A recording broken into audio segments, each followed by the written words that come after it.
저희 집에 우리 여기 보시면 오른쪽에 있는 나무 있죠? 저게 휘카스 움베르타라고 하거든요. 일본의 나무라고 하는데 저희 집에도 저 나무가 하나 있습니다. 그런데 이게 외대로 올라오면서 그때 여름에 너무 뜨거워서 베란다에 있으니까 잎이 얼마나 커지고 막 이렇게 겹겹이 잎이 막 생긴 거예요. 안 이쁜 거죠. 네. 그래서 우리 아내가 아주 결단력 있게 잘라버렸어요. 네. 그래서 무성했던 그 잎의 중간을 확 잘라버리니까 싹둑. 나무엔 잎이 하나도 없고 그냥 외대 하나만 딱 남은 거죠. 덩그러니. 네. 그런데 며칠 뒤에 그 나무 끝부분에 잎이 사방으로 막 생기기 시작하는 거예요. 눈이 트고 지금은 이렇게 이파리가 많이 났습니다. 2주일이 지나고 나니까 다시 나무가 이렇게 생명력 있게 살아나는 걸 보았어요. 생장점에서 잎들이 마구 자란 거죠. 생장점이 살아있는 식물은 생명활동을 하는 것을 보았습니다. 이 땅에 존재하는 모든 생명체들은 그 속에 생명점, 생장점이 있는 거죠.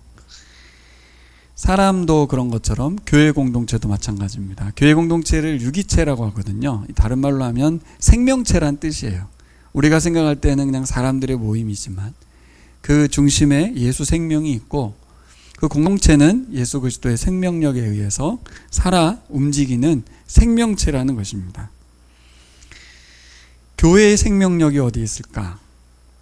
식물의 생명력, 생장점이 있는 것처럼 교회에도 생명력이 있거든요. 교회 안의 생명력, 그리고 우리 그리스도인의 생명력은 무엇일까? 그것은 바로 하나님의 말씀입니다. 하나님의 말씀이 생명력이 있는 것이죠. 하나님 말씀을 통해서 교회가 생명활동을 합니다. 성장을 하고 성숙도 합니다. 다른 것이 아닙니다. 말씀을 통해서 생명을 유지해 가요. 저는 우리 주변에 신앙이 멈추신 분들, 또 성숙이 멈춘 분들을 볼 때가 있습니다. 상당히 안타깝습니다. 여러분, 신앙성장이라는 게 뭘까요? 신앙성장. 우리가 한 교회를 10여 년 정도 다니면 설교도 많이 들었고 성경 공부도 많이 해서 이 말씀이 익숙해지고 말씀이 잘 들리지 않습니다. 성장이 멈추는 거예요. 분명히 말씀, 생명의 말씀을 듣고 있음에도 불구하고 왜 생명활동이 일어나지 않는가? 우리는 왜 활력 있는 신앙생활이 펼쳐지지 않는가? 왜 그런가요? 분명히 말씀은 듣고 있는데. 결국 성장이라고 하는 것은 다른 관점을 생각해 봐야 돼요. 성장이라는 것은 성경 지식이 많아지는 게 아닌 거죠. 그러면 전도를 많이 하는 걸까요? 뭐가 성장이라고 볼 수 있을까요? 열왕기상에서는 성장을 뭘로 보고 있는 건가요? 이제 중요한 건 성경적인 관점이 아니겠습니까? 하나님께서는 이스라엘 백성들이 어떤 부분에서 성장해야 된다고 말을 하는가? 그래서 제가 계속해서 설교의 주제를 뭐로 다루고 있냐면 열왕기상의 주제는 그동안 우리가 보는 그 스토리 중심의 개개인의 그 개별적인 말씀들에서 묵상을 하는 정도가 아니라 전체적으로 왕들의 이야기에서 하고 싶었던 이야기는 딱 한 가지밖에 없어요. 하나님의 나라를 세우라는 거거든요.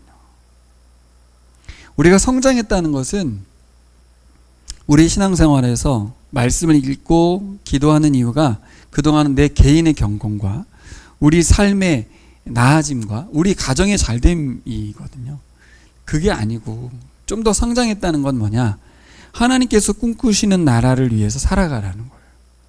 어떻게 살아가는 겁니까? 말씀을 실현해내는 거죠. 말씀을 이 땅 가운데 생명력 있게 펼쳐내는 삶을 살아가는 거예요. 예전엔 이것이 개인적인 순종과 교회적인 성장이라는 것에 초점이 있었어요. 하지만 우리가 좀 더 성경을 들여다보면 하나님께서는 이스라엘 나라의 확장, 그들이 생각했던 것처럼 유대인들이 자기네들 나라의 잘됨 이게 아니고 요즘 팔레스타인, 이스라엘이 그것으로 싸우는 거잖아요. 결국 저는 대한민국이 잘 되는 것이 하나님 뜻이라 이렇게 생각하고 살았던 사람이에요. 저도. 아니다.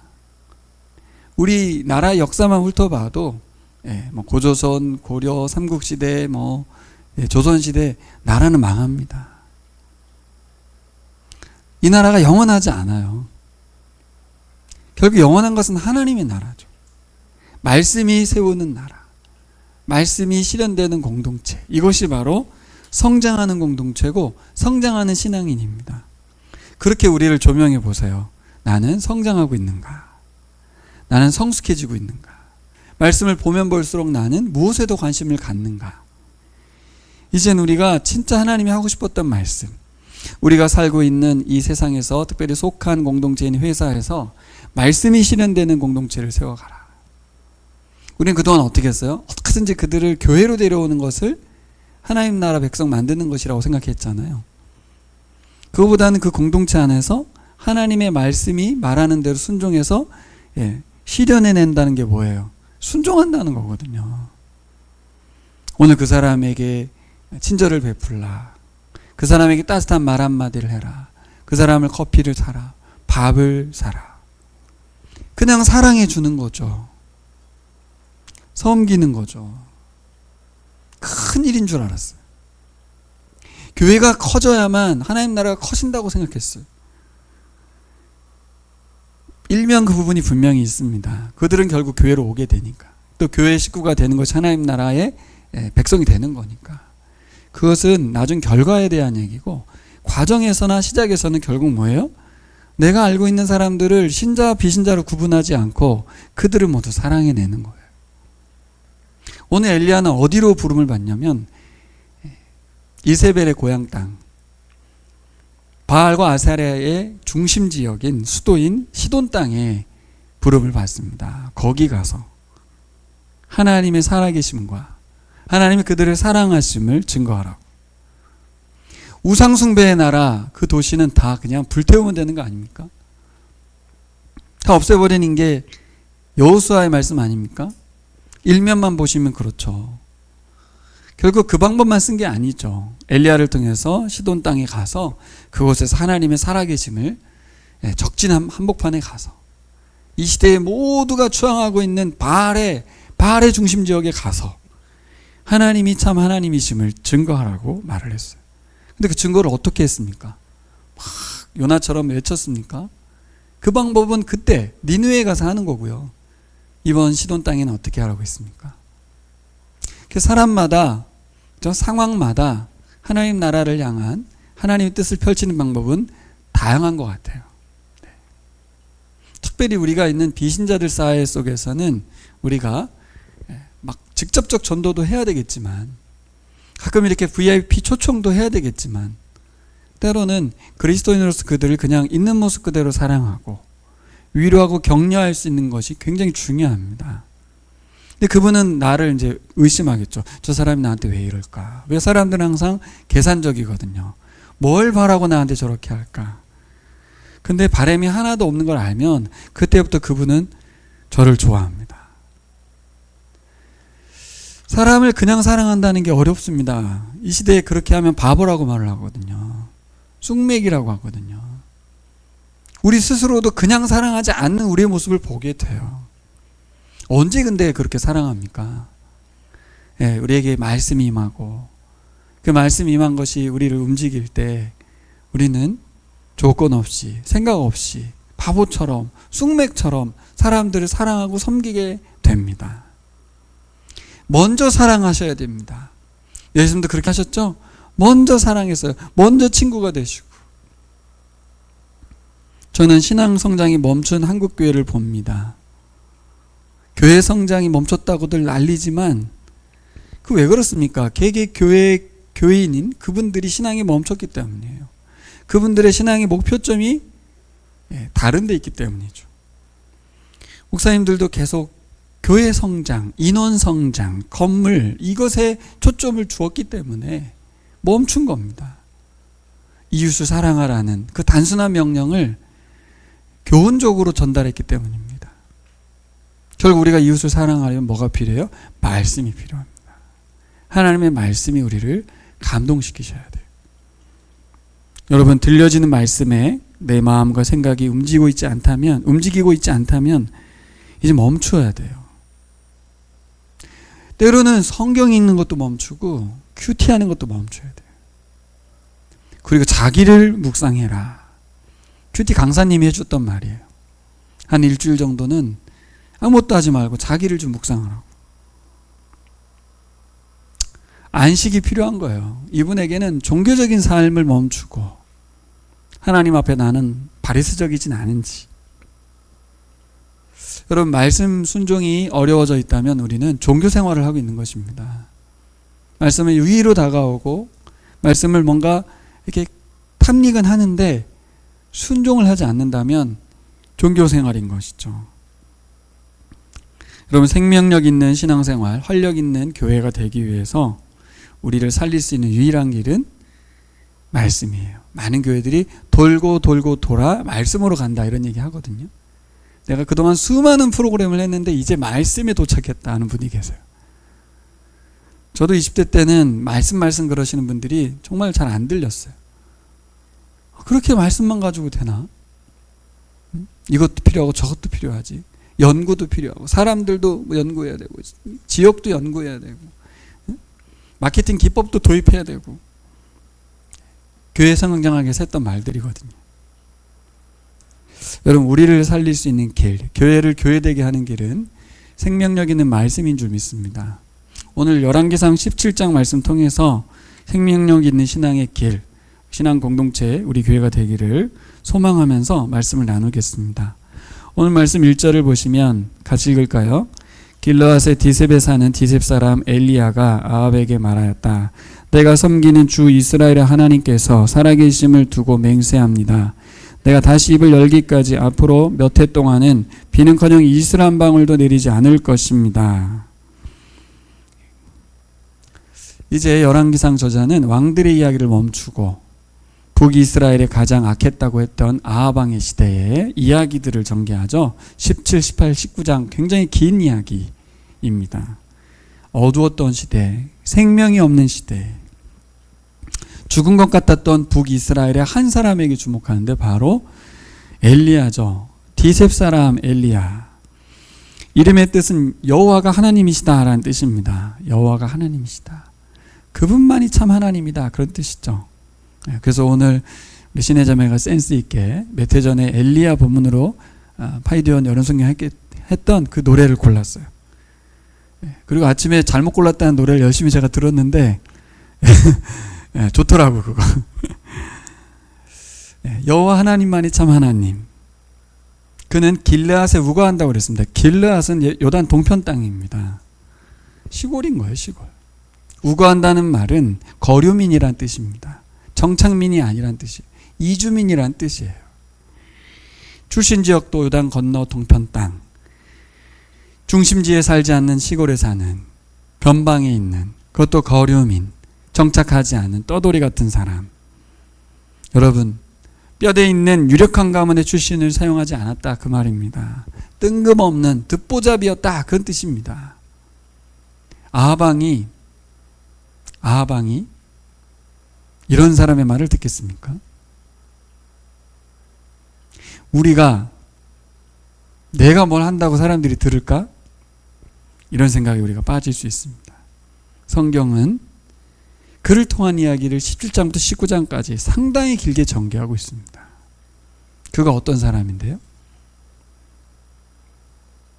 가장 어두운 시대에 이 하나님의 사람을 통해서 계속해서 하나님의 사랑과 관심이 북이스라엘을 포기하지 않았다는, 아합 왕이 엄청 악했지만 하나님 보시기에, 세상 보기에는 아니고 하나님 보시기에 악했지만 하나님은 이 디셉 사람 엘리야를 통해서 북이스라엘 백성들을 포기하지 않았다고 말씀하시고 계십니다. 하나님이 관심을 베풀고 계시다는 거죠. 여전히. 그런데 누구를 통해서? 유력한 사람을 통해서가 아니고 사람들이 원하는 방식도 아닌 별 볼 일 없는 지역에서 태어난 사람, 스펙을 갖추고 있는 사람도 아닌 갑자기 나타난 어떤 시골 촌뜨기, 근데 그는 하나님의 사람이라고 이야기되고 있습니다. 이 부분이 우리가 열어두어야 될 지점입니다. 예수님은 이렇게 말했거든요.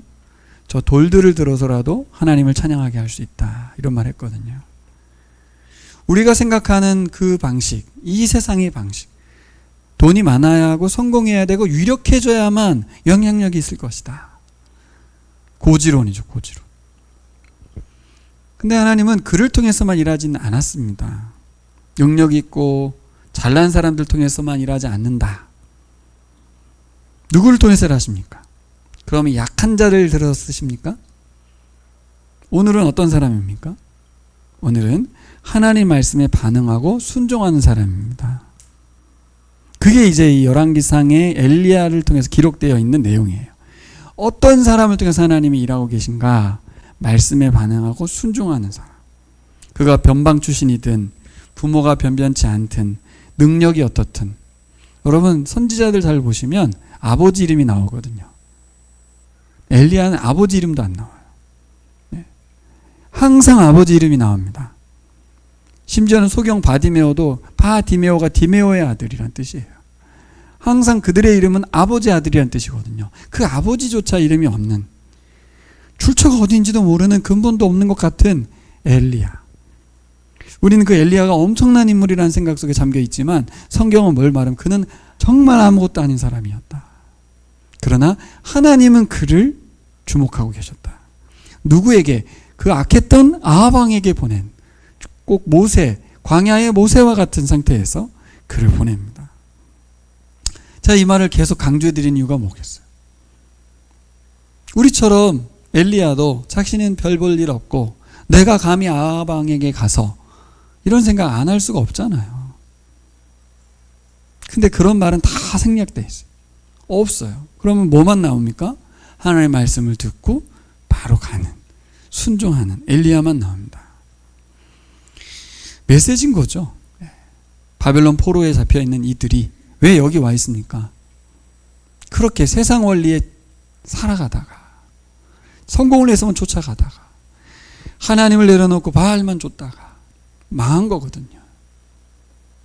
하나님은 말씀에 대한 존중감을 갖고 순종하는 사람들 통해서 일하신다는 것을 알려주시는 거죠. 너희들이 이 포로로 왜 왔느냐? 세상 원리 쫓다 그런 거야. 하나님 말씀을 존중히 여기고 말씀을 순종하는 사람이면 돼. 여러분도 다 그런 사람 되고 싶으시죠? 네. 그 간절한 소망이 우리의 안에 가득하기를 소망합니다. 이런 기도를 하게 됩니다. 주님, 이 연약한 자를 통해서, 작은 자를 통해서 당신의 일을 이루어 주십시오. 이게 저는 성장하는 사람이라고 생각해요. 이 몸을 주께 드립니다. 왜 이 기도가 가능하죠? 우리는 연약하고 보잘것없지만 실제 일하시는 분이 누굽니까? 네. 말씀이신 예수 그리스도가 일을 하거든요. 그러니까 누구를 봐야 합니까? 나의 꼬라지와 나의 상태를 보는 게 아니라 내 안에 계신 예수 그리스도를 보는 거예요. 말씀의 능력과 권능을 믿는 거죠. 설교는 쉬운데 어렵습니다. 보라를 할 때마다 두렵습니다. 상대방이 앉아있는 그 사람이 늘 두려워요. 아, 이 말씀이 먹힐까? 이해가 될까? 얼마나 이 막막한 상태가 되냐면 1대1을 할 때 항상 느끼는 거예요. 앞에 있는 분은 막 이렇게 산맥 같은 느낌이 들 때가 있어요. 그러면 이 말씀이 되는 건가? 들릴까? 우리 현진 집사님이 영접을 못하는 상황을 만났을 때 숨이 좀 막혔을 거예요. 추워도 의심 없이 영접할 거라고 생각했었기 때문에 누구도 의심하지 않았는데 저는 영접하고 싶지 않습니다. 말씀이 일하시는 걸까? 네. 그런데 여러분 믿으실 수 있어요?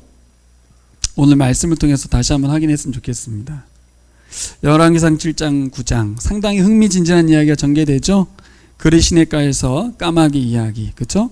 사르밧 과부의 이야기, 갈멜산에서 벌어졌던 850대 1의 대결의 이야기, 이세벨과 엘리야의 대립의 이야기, 참 흥미로운 어린이 성경에 보면 단골 주제로 나오는 아주 재미난 장면들이 펼쳐지고 있습니다.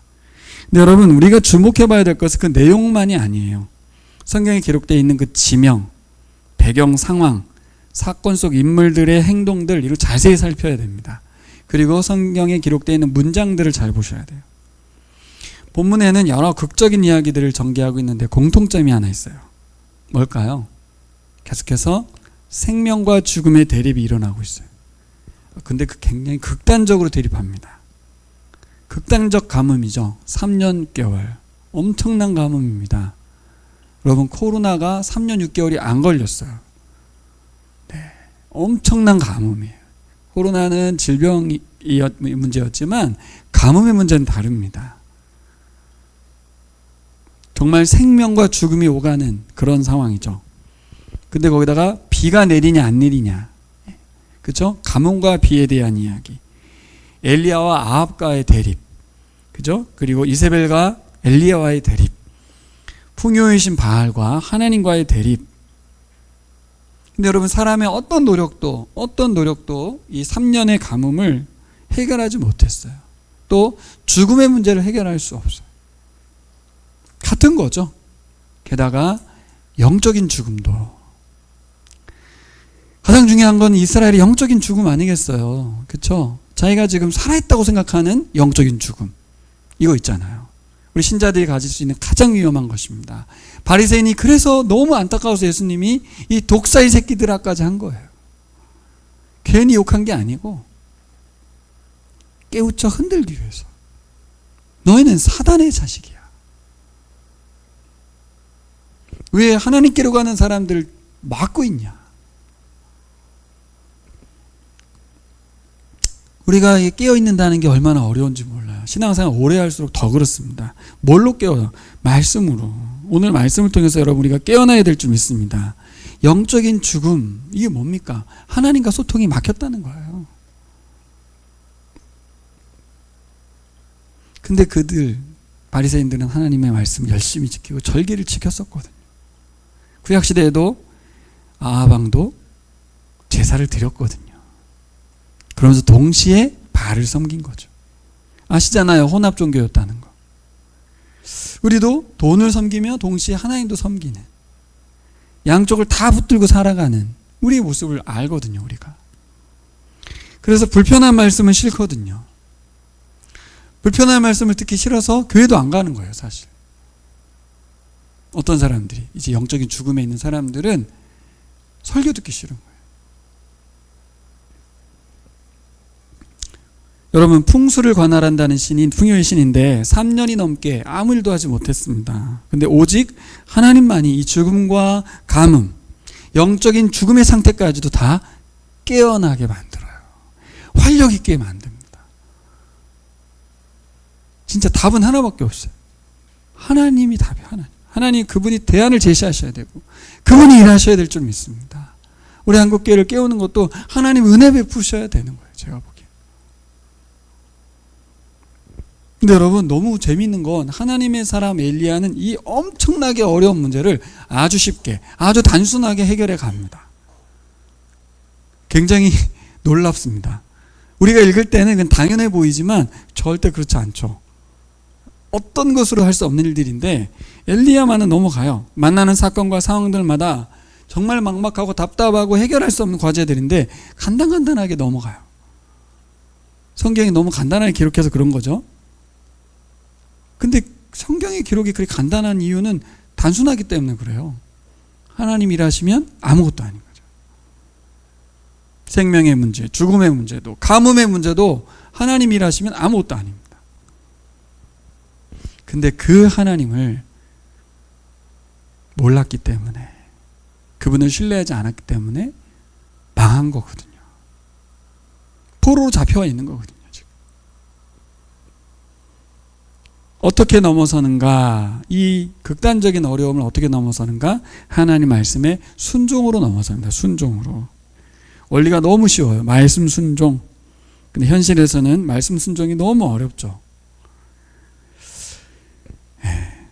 저는 이 바벨론 포로민이 읽었을 생각을 늘 강조드리는데 일단은 그거부터 묵상하셔야 돼요. 바벨론 포로민들이 오늘 17장을 통해서 어떤 마음을 품었을까? 내가 어떤가? 나의 삶에 적용, 그거 먼저 하지 마시고 바벨론 포로민이 이걸 읽었을 때 어땠을까? 자신들이 불순종하고 배반했던 하나님이 어떤 분이신지 여기 나와 있잖아요. 이런 분이셨는데 어떻게 이런 분의 말을 가벼이 여기고 순종하지 않았을까?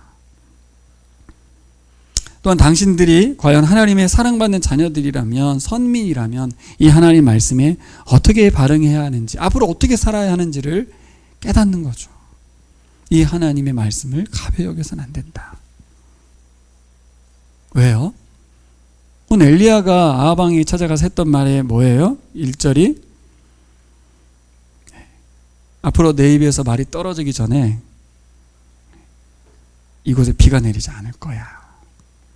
내 말이 없으면 비가 내리지 않아. 이 말은 뭐와 같습니까? 하나님의 말씀이 임하지 않으면 비가 내리지 않는다. 이 말을 한 거죠. 본인 말이 아니죠. 그죠? 본인은 하나님의 말씀을 대언하는 거니까 하나님의 말씀이 없으면 비가 내리지 않는다. 여러분도 믿으십니까? 사람이 떡으로만 사는 것이 아니 오직 하나님의 입으로부터 나오는 모든 말씀으로 사는 것이니라. 신명기 말씀이었거든요. 광야의 말씀이었거든요. 이 최첨단을 살아가는 시대에 자연 법칙이 당연한 시대에 말도 안 되는 얘기죠. 하나님이 말을 해야 비가 내린다니. 근데요, 이 엄청난 선언을 뭐라고까지 했냐면 비 안 내린 건 그렇다고 치고 이슬도 안 내린다. 이게 말이 됩니까? 과학적으로 이게 기후변화에 의해서 온도차에서 생기는 이슬이 안 내린다. 이게 무슨 말입니까? 원래 이스라엘은 우기와 건기가 분명하죠. 그렇죠? 건기에는 이슬로 사는 건데 그 이슬조차도 없겠다는 거니까 1년 내내 물이라고 하는 이 수분이라는 게 없을 거라는 거예요. 여러분 이걸 어떻게 믿어요? 믿으세요?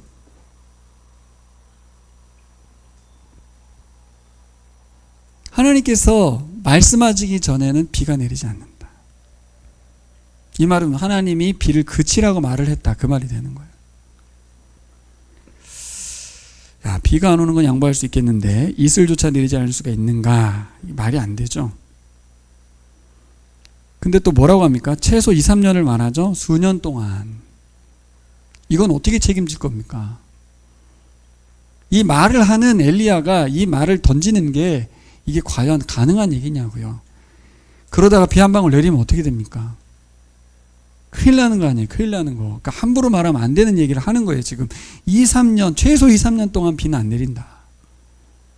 그것도 뭐예요? 내 말이 내게서 입이 떨어지기 전에는 비 안 내린다.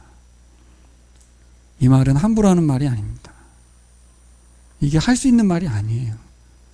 두렵거든요. 마치 뭐와 같아요? 암이 걸린 환자에게 너 반드시 날 거야. 이 말 하는 게 말하면 안 되는 말인 것처럼 비가 안 내린다는 말은 할 수 있는 말이 아니에요. 이 자연 세계가 그렇게 돌아가고 있는데 어떻게 비가 안 내립니까? 그 무슨 말입니까? 자연을 통제하겠다는 얘기잖아요. 그러니까 또 당시의 문화로는 어떤 의미가 있습니까? 바알신이 풍요의 신인데 그가 자연을 통제하는데 바알신이 존재함에도 불구하고 하나님이 그걸 통제하겠다는 얘기거든요. 여러 가지로 헷갈리는 말을 던졌습니다. 여러분 같으면 아하방에게 가서 이 말을 전할 수 있겠습니까? 하나님을 믿으시잖아요. 신뢰하잖아요. 저에게도 질문했어요. 이게 엘리야서 그냥 읽으니까 그냥 가서 말했나 보다 하지만 이거는 가서 말할 수 있는 내용이 아니에요. 모세처럼 따졌어야 돼요. 그게 말이 됩니까? 할 말을 주셔야죠. 이렇게 말할 것이 당연한데 엘리야는 그런 말을 하지 않았어요. 가서 바로 아하방에게 말합니다. 여러분 이거는요 하나님이 어떤 분인지 그분에 대한 전적인 신뢰가 아니면 가서 말할 수 없는 이야기죠. 그렇죠? 그러니까 하나님은 어떤 사람 쓰는 거예요? 디셉 사람이지만, 그죠? 그를 하나님을 알고 믿는 그 사람을 쓰신 거예요. 어린아이와 같은 자가 천국에 들어간다는 말이 무슨 말인지 아시겠죠? 하나님을 전적으로 신뢰하는 자만이 하나님 나라의 복을 누린다 그 말이에요. 나중에 들어간다 그 말이 아닙니다. 지금 여기에서 예수가 주는 샬롬과 평화를, 자유케 됨을 어린아이 같은 자만이 누릴 수 있어요. 오직 하나님이 주신다는 믿음. 그래서 엘리야를 물어볼 때 아하방이 물을 거 아니야. 너 대학원 어디 나왔냐? 넌 스펙이 뭐냐? 네가 말하는 근거를 대라. 네. 여러분, 이 시대는요, 기본적으로 석박사 과정을 해야 교회에서 목회자로 청빙을 합니다. 엘리야는요, 서류 면접에서 떨어지는 사람이에요. 이 사람은 안 되는 사람이에요. 여러분, 우리는 그런 생각이 있잖아요. 이 정도는 해야 자격이 있지. 아닙니다. 하나님은 말씀에 대한 순종을 하는 사람이 자격이 있다고 말했어요. 우리가 가지고 있는 많은 스펙과 지식은 오히려 걸림돌이 될 수 있어요. 하나님을 신뢰하고 그분의 말도 안 되는 말씀에 순종하는 사람. 뭔가 내가 자격을 준비해야만 될 것 같은 생각 저도 20대 30대 했습니다. 유학도 가고 싶고 막 그랬는데 나중에 알고 보니까 복음으로 사람을 변화시킬 수 있는 것이 가장 중요한 거구나. 그건 유학 갔다 온다고 해결될 수 있는 일이 아니라는 걸 알았어요. 실력은 될 수 있고 경력은 될 수 있어서 큰 교회 담임 목사는 될 수 있어도 설교는 할 수 있지만 생명의 복음을 전하는 건 아무나 하는 일이 아닙니다. 그걸 많이 하기 시작했어요, 제가. 그러면서 사역에 대한 당당함이 생기더라고요. 결국 생명을 살려내시는 하나님의 말씀, 그걸 대한 확신을 갖고 생명을 살리는 일을 해야만 되는 것이지, 우리에게 그것이 하나님 나라 확장이지, 그렇죠? 내가 높아지는 게 아니에요. 사람 수를 많이 늘리는 게 아니에요. 어제 새로운 교회가 블로그를 만드셨더라고요. 그리고 가장 먼저 우리 교회를 친구 추가하시고 첫 번째 글을 뭘 쓰셨냐면, 목사님이 개척했을 때의 사진을 딱 올리시고 마지막에 파송하는 장면을 딱 올리셔서, 우리 교회가 30년 전에 개척했는데 작은 교회 하나를 낳았다, 이렇게 아주 단순하게 그걸 딱 올리셨더라고요. 그런 것 같아요. 저도 목회의 성공이라면 누군가 어떤 한 분을, 교회를 세우지 않더라도 어떤 한 분을 하나님의 사람으로, 말씀에 순종하는 사람으로 세운다면 그건 성공이죠. 결국 교회는 사람을 낳은 거거든요. 사람을 태어나게 만든 거거든요. 결국 사역자 한 사람을 잘 길러내는 것이 굉장히 중요하고, 그것이 성장이고 성숙인 거예요, 결국. 우리가 무엇에 초점을 두고 사는지 다시 한번 점검하셔야 돼요. 내가 인생에 남기고 싶은 게 뭔가? 하나님께서 원하시는 건 뭔가? 저는 인생에 12명의 멋진 교사들을 남기고 싶었어요. 교사라는 얘기는 말 그대로 학교 교사. 네. 멋지잖아요. 학교 교사 제자 12명을 세우는 막 그런, 어떻게 보면 허무맹랑한 이야기인데 멋지잖아요. 근데 바뀌었어요. 복음으로 생명을 낳을 수 있는 복음 전도자를 세워야겠다. 그것도 몇 명이 없어요. 그냥 한 명이라도 하나님의 복음을 잘 전하는 사람 세우고 싶다. 완성형은 없는 거잖아요. 그렇죠? 12명 이런 자체가 문제가 있는 거죠. 그게 얼마나 민토비하게 좋습니까? 저는 12명을 낳았어요. 뭐 이런 거. 목사님은 작은 교회 하나를 낳았습니다. 이렇게 말하다. 누가 보면 뭐 그런 게 있냐, 뭐 별거 아니다, 뭐 이럴 수 있지만 하나님은 그렇게 보실까요? 여러분, 하나님을 경험하고 그 하나님의 살아계심을 강력하게 드러냈던 엘리야가요, 뒤에 보시면 나오지만 마지막엔 어떻게 됩니까? 지치고 쓰러집니다. 사실 이 하나님의 사람 엘리야는 이렇게 되면 승승장구하고 잘 나가고 끝이 좋을 것 같았는데 그렇지 않아요. 하나님의 사람이었고 순종했고 정말 귀히 사용된 사람인데 그는 넘어집니다. 이건 뭐지? 여러분 잘 생각하셔야 돼요. 엘리야를 주목하시면 안 되는 거예요. 엘리야가 전한 말씀이 중요한 거고 엘리야가 일한 게 아니고 하나님의 말씀이 일했으니까 하나님이 일하신 거예요. 엘리야는 사람입니다. 우리는 근데 보이는 사람을 보죠. 엘리야가 대단하다. 여러분 엘리야는 그냥 말만 한 거예요. 그래서. 물론 순종이 대단하죠. 근데 그 순종도 말씀이 순종하게 한 거예요. 그러니까 엘리야는 교만할 이유가 없어요. 왜 넘어지고 왜 무너졌습니까? 그분도 사람이시기 때문에. 우리에게 주는 메시지예요. 우리도 그럴 수 있어요. 하나님 나라 일을 하면 우리에게는 가뭄이 없나요? 있죠. 가뭄이 있습니다. 매일 성경에도 나오더만요. 하나님의 사람에게도 가뭄 피할 수 없었다. 여러분 엘리야가 하나님이 아닙니다. 엘리야는 사람일 뿐이에요. 그러니까 그가 한 건 뭐예요? 하나님 말씀을 신뢰하고 말씀대로 순종한 거예요. 앞으로도 여러분 그렇게 사시면 됩니다. 내가 하나님이 되려고 하시면 안 됩니다. 우리의 위치를 알려주죠. 너는 사람이야. 너는 나와 함께 할 때만 하나님의 사람인 거야. 다시요. 너는 사람이야. 근데 넌 나와 함께 할 때만 하나님의 사람이야. 하나님 말씀 신뢰하고 순종할 때 너는 하나님의 사람이야. 이해되시죠?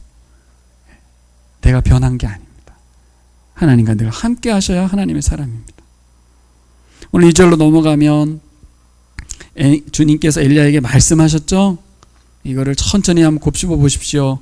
주님께서 엘리야에게 말씀하셨다. 하나님은 아무한테나 말하지 않습니다. 그렇죠? 하나님이 사람들에게 말씀하시는 것은 가볍지 않아요. 그 말씀에 순종하게 되면 하나님을 이 땅 가운데 살아계신 하나님으로 보이게 만들거든요. 그러니까 어떤 사람에게 말하겠어요? 순종할 사람에게 말합니다. 여러분 하나님 말씀이 들렸다는 것은 은혜입니다. 그를 복의 통로로 삼으셨다는 거예요. 감사한 거죠. 하나님 말씀이 들린다는 건 너무나 감사한 거예요. 하나님 말씀하실 때는 그 듣는 사람이 순종한 걸 전제로 말씀하시는 거예요. 근데 그 말씀에 순종해도 되고 안 해도 된다는 우리의 생각은 문제가 있는 것이죠. 왜 말씀하십니까? 그 우리의 순종을 통해서 하나님 일하시려고 말씀하시는 거예요. 말씀 볼까요? 3절 여기를 떠나서 동쪽으로 가서 요단 앞 그리 시냇가에 숨으라. 그 시냇물을 마시고 살고 내가 까마귀들에게 명령하여 가서 거기서 너를 먹이게 하리라. 이렇게 말합니다. 여기 두 존재가 순종을 하거든요. 하나는 엘리야라고 하는 사람이고 하나는 까마귀라고 하는 새입니다. 명령한다고 하나님 말 나오거든요. 근데 이게요 놀랍게도 둘 다 순종해야 일어나는 일입니다. 엘리야도 가야 되고요. 거기서 계속 숨어 있어야 되고요. 물을 먹고 살아야 되고 까마귀가 올 때까지 기다려야 되는 거예요. 까마귀도 하나님 명령에 순종해야 되는 거예요. 이 원리를 이스라엘 백성에게 알려주고 있는 거예요. 사는 길은 뭐야? 하나님 말씀에 순종하는 거예요.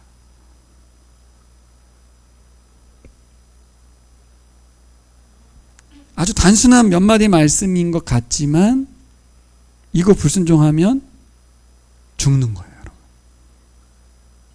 굉장히 중요한 말씀이에요. 이게 이스라엘 백성들에게 삶과 죽음이 오가는데 순종이 달려 있었어요. 이것은 신명기부터 강조했던 거거든요. 너희들이 하나님의 말씀에 순종해야만 한다. 근데 그거를 해도 되고 안 해도 된다고 생각하는 신앙인들이 있는 거죠. 왜요? 말씀에 순종하면 손해를 보거든요. 당장 손해보거든요. 근데 그게 나를 살리고 생명력 있게 한다는 생각을 하셔야 될 줄 믿습니다.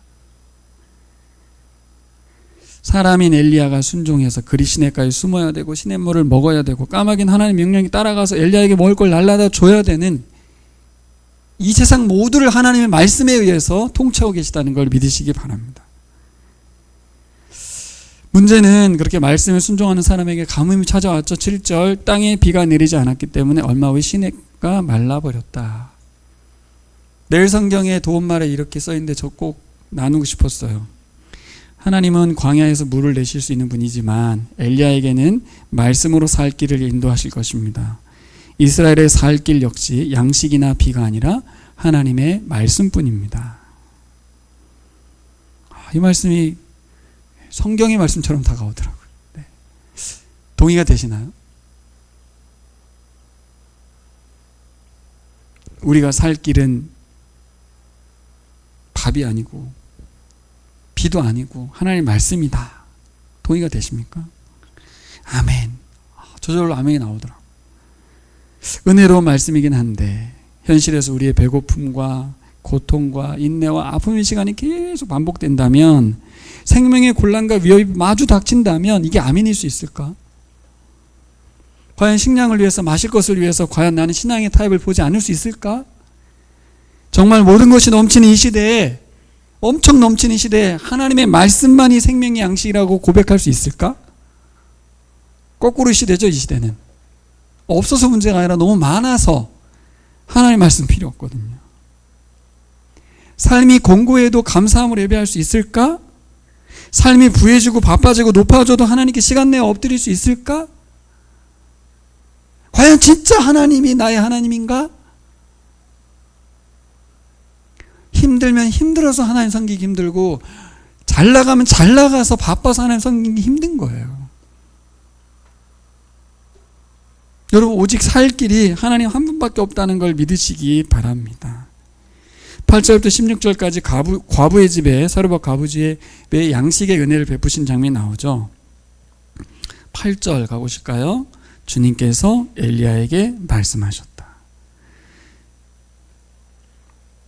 멈추셔야 돼요. 여기서 엘리야는 피곤하죠. 지금 배고프고 힘든데, 지금 물을 못 먹어서 지금 막 너무 고통스러운데 뭐 하라는 거예요? 배고프고 허기진 목마른 엘리야에게 물을 주시는 게 아니라 어디로 가래? 시돈에 속한 사르밧으로 가서 머물고 과부의 집에 찾아가서 그에게 명령해서 음식을 만들어 내게 하라. 어떻게 보면 아방한테 가는 것보다 더 짜증나고 힘든 일일 수도 있습니다. 시돈 땅 가고 싶지 않아. 일본 땅 가고 싶지 않아. 뭐 이런 느낌이죠. 이세벨의 고향 땅, 적진 한가운데로 들어가고, 남편이 없는 가장 연약한 자에게 가서, 그 집이 어떤 집인 줄 압니까, 여러분? 내일 송장치를 집이에요. 양식 하나 먹고 아들하고 죽으려고 생각하고 있는 최후의 생명의 마지막 순간에 있는 내일 초상치를 집이라고. 거기에 가라고 그랬어요. 이건 뭐예요? 바알의 수도인 시돈의 상태를 보여주는 거예요. 그 바알이 그렇게 잘났는데 그곳에 있는 과부는 지금 뭐 하고 있냐? 가뭄에 시달리고 죽어나가고 있는, 이 생명을 좌지우지하지 못하는 이 바알의 현실, 곡식 떨어진 상황, 가뭄의 상황. 9절에도 주목하게 되는 단어가 뭐냐면 과부에게 명하여서. 9절 읽어볼까요? 이제 너는 시돈에 있는 사르밧으로 가서 거기에서 지내도록 하여라. 내가 그곳에 있는 한 과부에게 명하여서 내게 먹을 것을 주도록 일러 두었다. 와,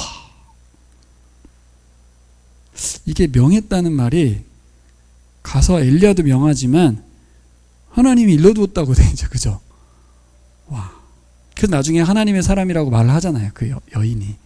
이미 이제 꿈에 나타났던, 어쨌든 하나님이 메시지를 줬어요. 어떤 사람 올 건데 너 양식 줘라. 근데 준다고 해요? 안 준다고 해요? 안 준다고 하잖아요. 진명 같으면 주겠어요? 네. 안 주죠. 여기엔 두 명의 순종이 필요해요. 엘리야의 순종, 여인의 순종. 똑같아요. 16절이 놀랍죠? 16절 읽을까요? 시작.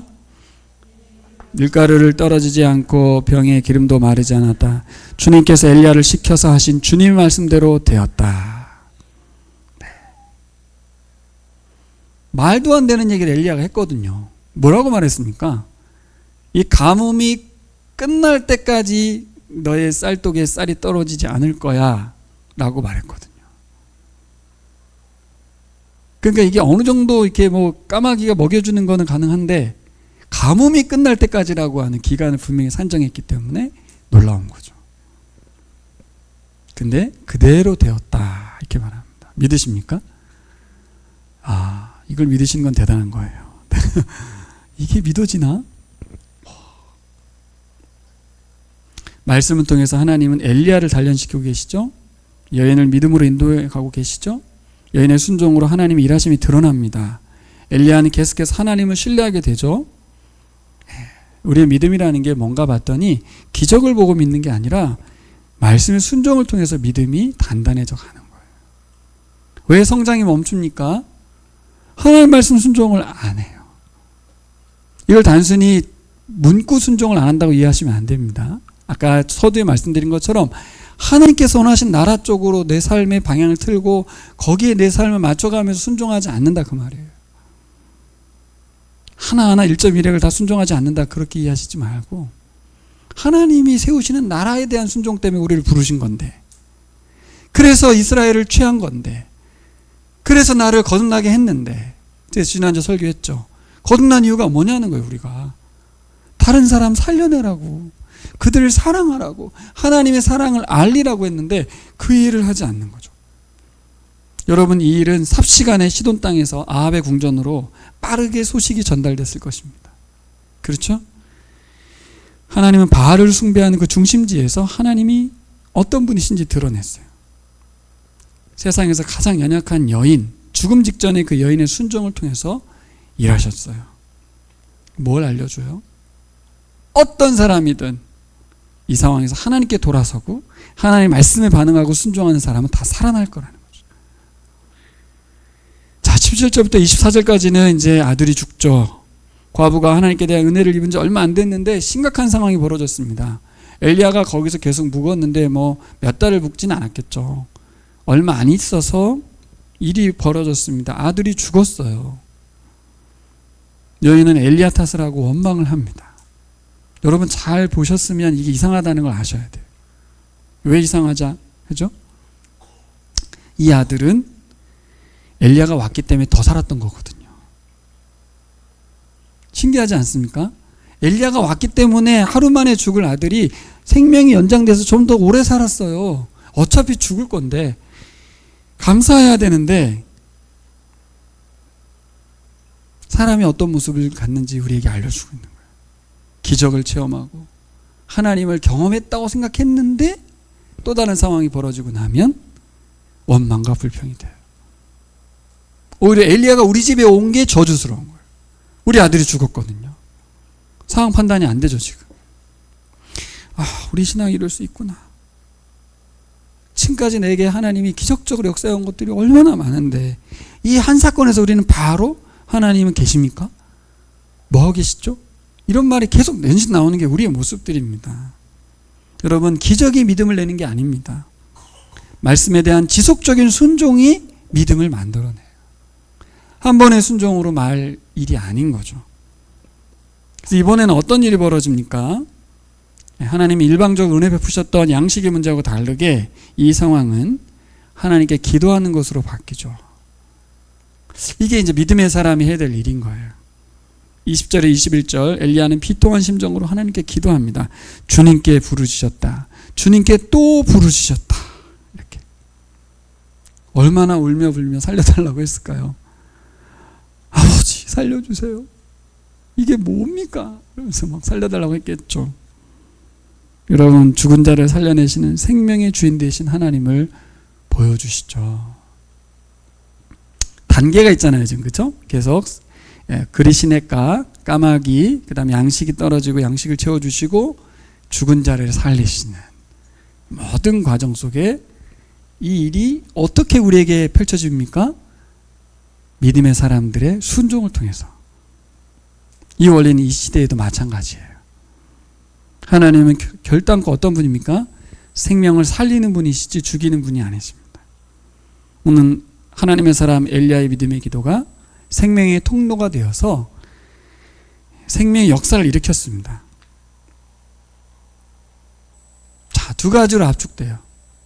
하나님 말씀에 대한 순종, 하나님에 대한 신뢰에 대한 믿음의 기도. 이 두 가지를 하는 거예요, 우리가. 이거는 엘리야가 해야 되고 이스라엘의 후손들이 해야 되고 믿음의 사람들이 해야 될 것들입니다. 말씀에 대한 신뢰와 순종, 하나님께 대한 전적인 의지와 믿음의 기도. 근데 여러분, 믿음의 기도가 뭘까요? 믿음의 기도는 우리의 바람을 이뤄달라고 기도하는 믿음이 아니고요. 하나님이 지금도 일하고 계시다는 믿음. 그래서 내가 원하는 방식이 아닐 수도 있고 내가 바라는 바가 아닐 수도 있는 하나님의 방식으로 일하신다는 것에 대한 믿음. 그러나 그분은 살아서 역사하고 계시다는 믿음. 그래서 이제 다니엘처럼 그리 아니하실지라도라는 기도를 해야 되는 거죠. 저는 이렇게 바라지만, 그리고 예수님처럼 해야겠죠. 저는 이 잔을 받고 싶지 않지만 당신의 뜻을 수용하는 기도. 그게 믿음의 기도입니다. 왜요? 나의 뜻보다 하나님의 뜻이 선하다고 믿기 때문에. 뭘 믿는 거예요? 그분의 뜻이 선하다는 믿음의 기도를 드리는 거예요. 그럼 뭘 수용해야 돼요? 죽음도 받아야 되고 고난도 받아야 되고. 이제 욥기를 묵상하게 될 텐데 저도 큰 숙제입니다. 이 욥기를 어떻게 설교해야 되나. 제 목회 이후에 첫 설교인데 부교육제 때는 어떻게 했는지 기억도 안 납니다만 공부해야 돼요. 저도 열심히. 여러분들에게 실제적인 설교가 되고 싶습니다. 이번 기적, 이번에도 막 신문과 뉴스에 대문짝만하게 났겠죠. 시돈 땅 한가운데에서 벌어진 이 가문 중에 벌어졌던 이 양식이 공급됐던 일, 그거 이보가 뭐예요? 죽은 자가 살아났다. 이쯤 되면 사람들은 어떻게 해야 됩니까? 모두 하나님 앞에 엎드려야 되는 거죠.